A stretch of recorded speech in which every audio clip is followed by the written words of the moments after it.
The first time I heard the song, I Need You to Survive, was at the Eagle's Nest Church, which is a small, predominantly African-American church, not too far from here, over around 30th Street, I believe. And Reverend Zinke from All Souls was preaching there one morning, and I had had some contact with this congregation through our work together in Indy. So I thought, I'll go check it out and hear the sermon and see what it's like. And we were received very warmly there. It's an exceedingly friendly church, and they really value personal connection. So much so that at one point, while the soloist was singing, we were all exhorted to get up and just kind of mingle around the room, hugging one another. And I know that some of you might like that, and that some of you are a little alarmed right now, thinking, he's not going to ask us to hug, is he? I am not.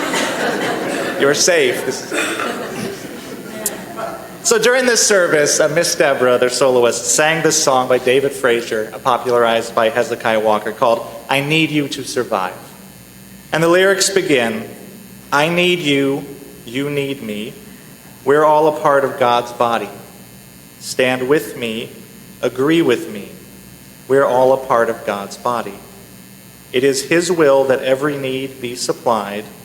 You are important to me. I need you to survive.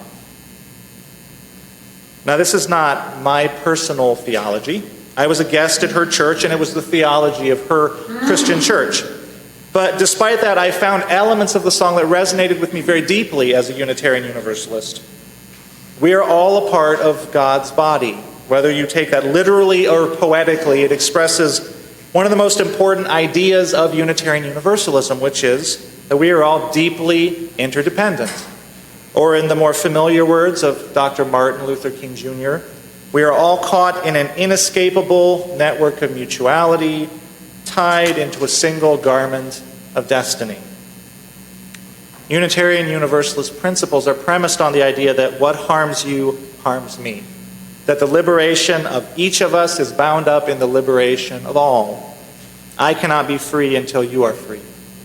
And our vision of a world transformed by love is not complete until all people have been brought into that circle of love, until all people have been reclaimed. So we're in this together. Or as the song goes, we are all a part of God's body. And the most challenging line for me theologically as a Unitarian Universalist was, it is His will that every need be supplied. Some UUs are Christian. Some believe in God in some fashion, whether or not they identify as Christian. Some are agnostic, some are pagan. UUs are very diverse in their theological background.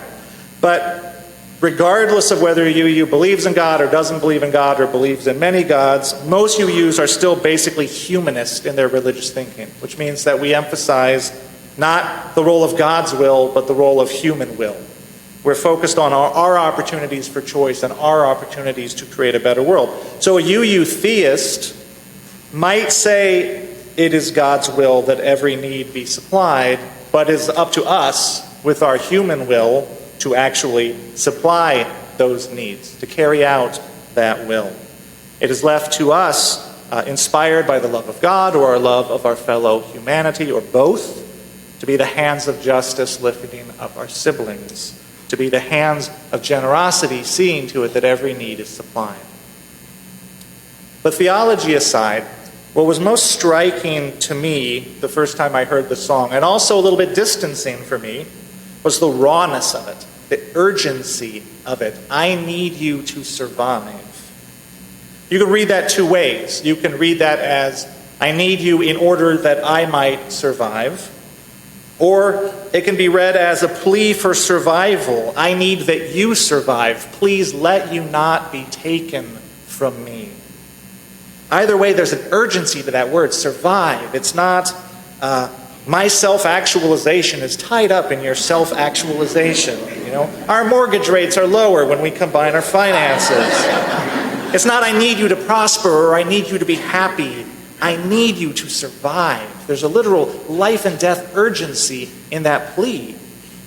And from my place of relative safety and privilege, the lyric, the first time I heard it, seemed very dramatic to me. Survive, that's high stakes. That's very dramatic. And I could really only approach it sort of metaphorically. Because as the reality of my day-to-day living goes, survival is at best something that I understand metaphorically. A few years ago, in February of 2012, a black teenager named Trayvon Martin was shot and killed by a vigilante. And it touched off something of a national firestorm, the beginning of a renewed conversation about race. Pardon me, we're having some technical difficulties this morning. Here we go. Gotta love technology.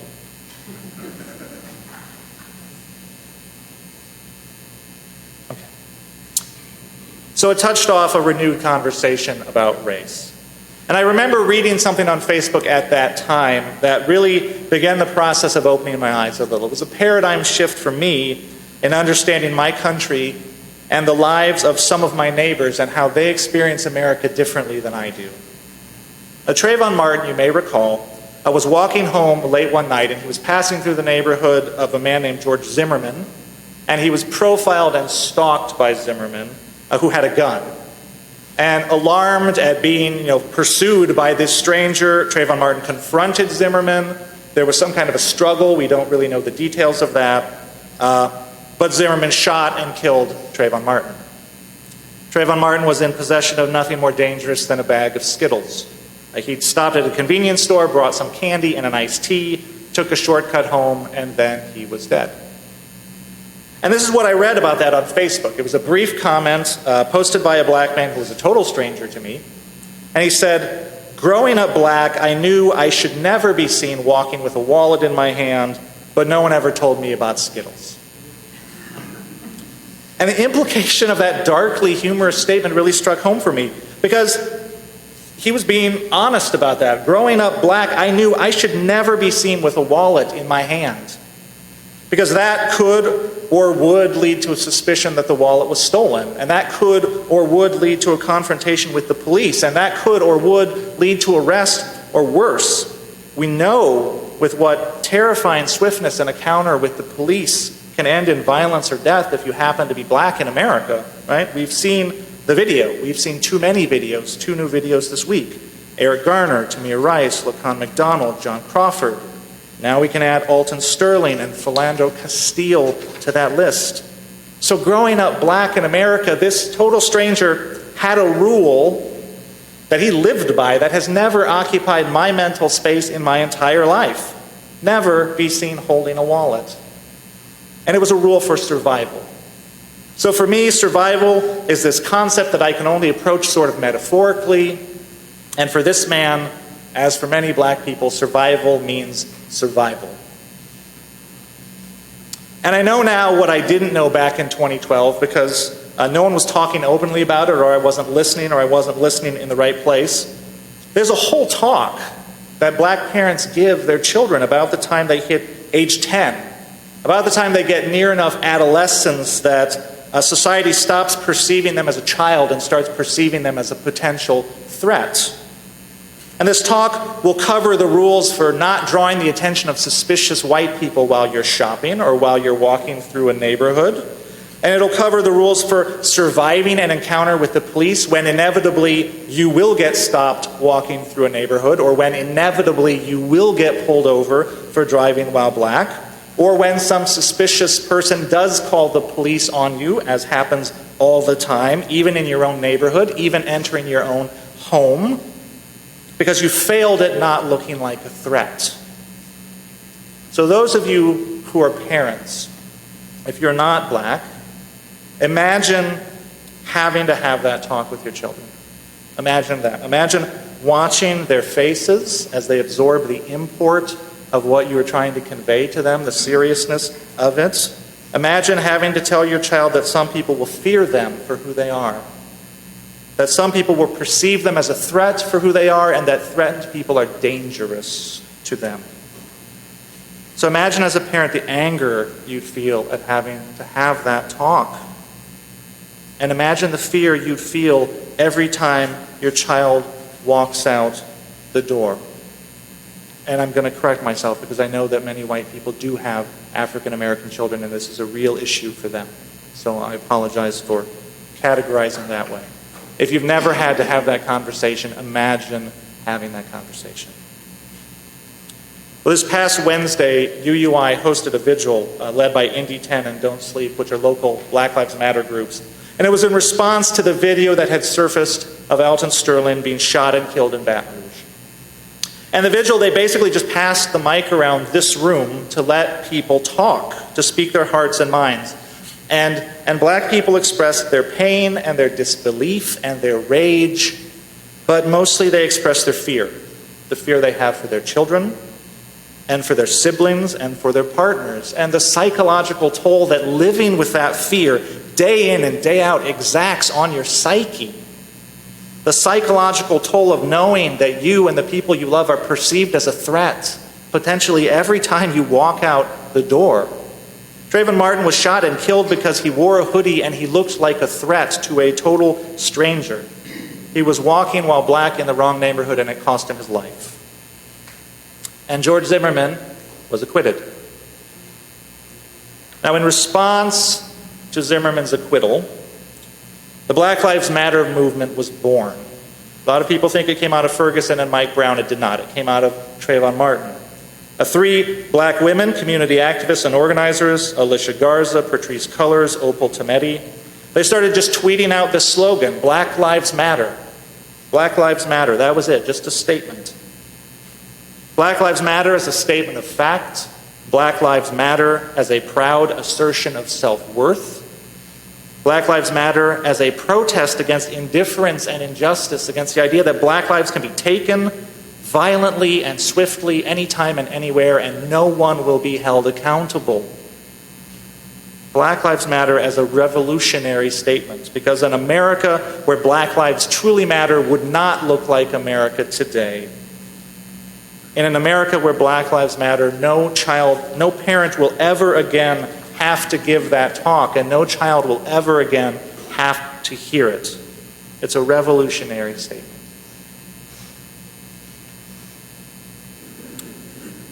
So the next time I heard the song, I Need You to Survive, I was at an IndyCan meeting. IndyCan is an interfaith, multiracial coalition of 30-plus churches in Indianapolis that works for a variety of social justice causes, including ending mass incarceration and working to get jobs into minority communities. And Miss Deborah from Eagle's Nest was there at that meeting, and we sang the song, I Need You to Survive, to provide spiritual grounding for the work that we were doing. And I learned that this song gets sung a lot at IndyCan meetings. It reminds us that we need each other to do the work that we cannot do alone. It reminds us that we are not divided into saviors and people who need saving, helpers and people who need help, free people and people who need freeing. It reminds us that we are all in this together, working for our collective liberation. So when I hear that song now, I think of the people that I've gotten to know at IndyCan, and I think of the stories that I hear about the challenges in their communities, which are very different from my community, and all the work that they're doing to overcome it. And it's so important that we know each other's stories. And if you don't know, there are so many heroes in this city. There are so many people who keep faithfully working to lift up their communities, which is our larger community, in whatever way they can. So when I hear this song now, I Need You to Survive, I think of the people that I know, and maybe they were tired and the song gave them a boost when they really needed it, or maybe they were on the edge of losing hope and the song rekindled a little bit of hope for them, or maybe they were feeling alone and the song reminded them of community.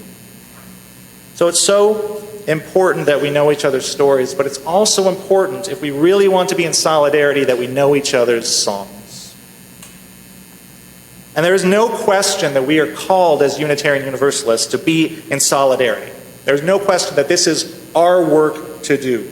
Our first principle tells us to work for the inherent worth and dignity of each person. Our second principle tells us to fight for justice, equity, and compassion. Our sixth principle tells us to build safe communities of freedom and opportunity. And our seventh principle reminds us again that we are all interdependent, that we need each other to survive. None of these principles can be said to have been realized until we have swept away the last vestiges of white supremacy from our institutions and from our culture, until we have healed the wounds from our nation's history. None of our principles will be real until we have swept away the last vestiges of white supremacy. So last year at General Assembly, which is our big annual meeting of Unitarian Universalists, thousands of us get together from all over the country, there was what's called an action of immediate witness, and it was calling on UU congregations to support the Black Lives Matter movement. And this congregation, like many others, has answered that call in different ways. And in light of that call for support, I want to speak for a moment to the horrible shooting of Dallas police officers last week. We all saw that unfold on the news in shock and disbelief and horror. The police in Dallas were doing their job. They were protecting the free speech rights of peaceful protesters. They acted with great courage in a horrible situation that none of us should ever have to face. So I want to take a moment and acknowledge the terrible pain of that loss. We grieve for those officers, and I ask that we hold their families and their loved ones in our hearts. But it's also important to be clear that the Black Lives Matter movement is not an anti-police movement. It's not a terrorist movement. It is not a movement that promotes violence against police or anyone. And the reason it's important to be clear on this is because many Americans believe otherwise. And the reason they believe otherwise is because the message is broadcast by right-wing media 24/7 that Black Lives Matter is a violent, terrorist, anti-white, anti-cop organization. And it's not so. The most widely recognized national Black Lives Matter organization has put out a statement that unambiguously disavows violence, that notes the police shooting in Dallas as a terrible tragedy, that it was not connected to any Black Lives Matter groups, and they completely disavow it. Founder Alicia Garza said Black Lives Matter has never, ever called for the murder of police officers. What we have said over and over again is that it is time for policing to be accountable, transparent, and responsible. And the groups that make up the Black Lives Matter movement support a specific program of police reform which is made up of common sense measures like equipping police with body cameras, appointing independent prosecutors, creating community oversight boards, things like that, ending broken windows policing. You can see the program at joincampaignzero.org. They advocate for common sense reform. Violence is not anywhere a part of the program. And that's important because Unitarian Universalist principles, of course, do not support violence against anyone, including police officers. You can have the highest respect for law enforcement and the work they do and also hold them to high standards. You can believe that the great majority, the overwhelming majority of police officers have good hearts and good intentions, but there is a problem with the system that they operate in, as there is a problem with the system that we all operate in. Right? The reality is that we are waking up as a nation to the fact that we are trapped in the legacy of our history of white supremacy. And in the face of that legacy, it is not enough to rely on good hearts and good intentions. We have to consciously do the work to dismantle the systems of white supremacy, to dismantle institutional racism. And this is not work that we can do alone. We need each other to survive. The most recent time I heard the song "I Need You to Survive" was, very surprisingly to me, at General Assembly just this past year. We sang it twice. We sang it once at the opening worship and once at the closing worship. And we sang two different versions of it. We sang a humanist version at the open with sort of friendly humanist lyrics, a little bit tweaked. And then the unaltered Christian lyrics at the close. And this time, hearing that song, I relished the urgency in those lyrics. I relished the urgency. I need you to survive. Because there's one thing that is being asked of all of us by the black leadership within Unitarian Universalism. It is to increase our sense of urgency. As a predominantly white religious body, this is work that we can pick up or put down as we choose. But for black people, they cannot turn on and off their own experience of racism.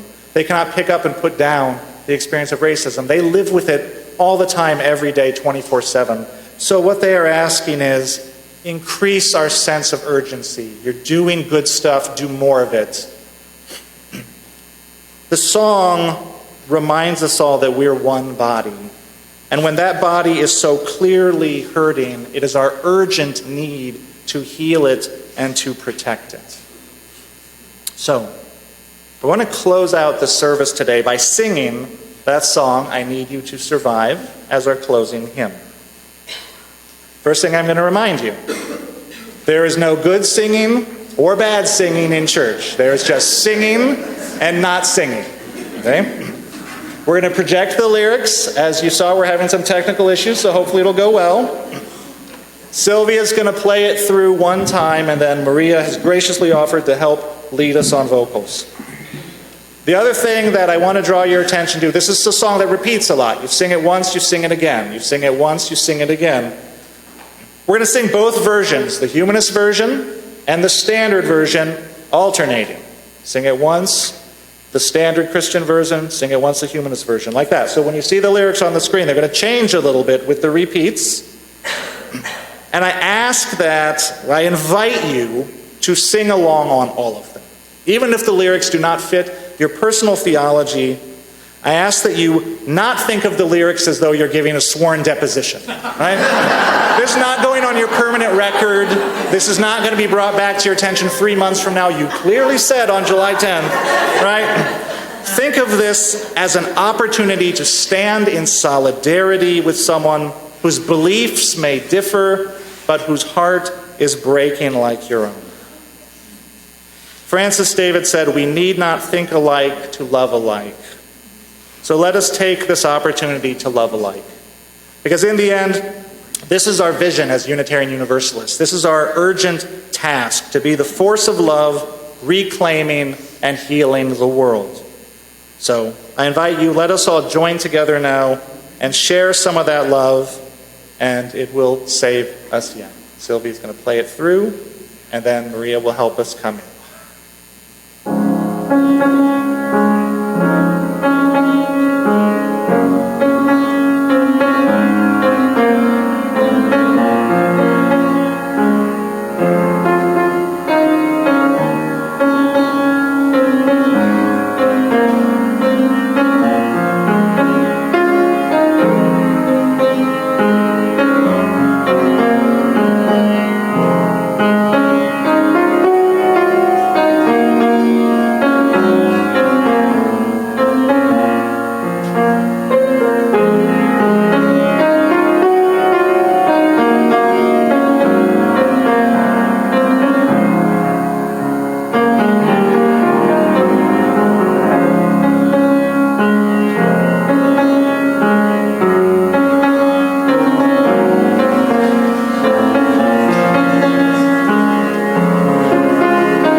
Let's give ourselves a hand.